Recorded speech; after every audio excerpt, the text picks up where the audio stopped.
God forbid a yellow boy get a little motion. This is Cao Cao, and if you don't know anything about the Three Kingdoms period, just know that this was the guy who was closest to successfully uniting China after the Han Dynasty collapsed. In the Romance of the Three Kingdoms, which is China's national epic, Cao Cao is, of the three warlords that rule over the titular Three Kingdoms, the one considered to be the villain of the story. If you take any piece of Three Kingdoms media, odds are Cao Cao is the bad guy.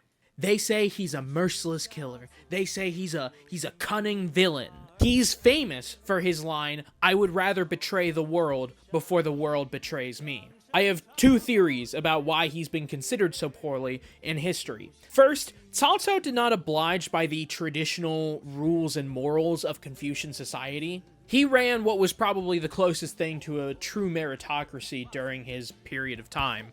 Second, Cao Cao is a northern warlord. North Chinese and South Chinese are very different from one another. About as much as southern and northern Italy, perhaps maybe even more. Southern China's culture has had the most time to develop independently and also be exported, since a lot of southern China tends to be maritime, and the northern Chinese were a little busy dealing with this thing called the Mongols. But no matter how much propaganda is spread about how Cao Cao's a terrible person and everything, people still love this guy. Me included. Cao Cao rose above the failing coalition of warlords. He defied the corrupt Han government, and he put the North back together again. When everyone else failed, Cao Cao went, "Fine, I'll do it myself." Kinda just have to respect that. He was ruthless, yes, but he was still a genius. And more than most, he still fought for order and justice.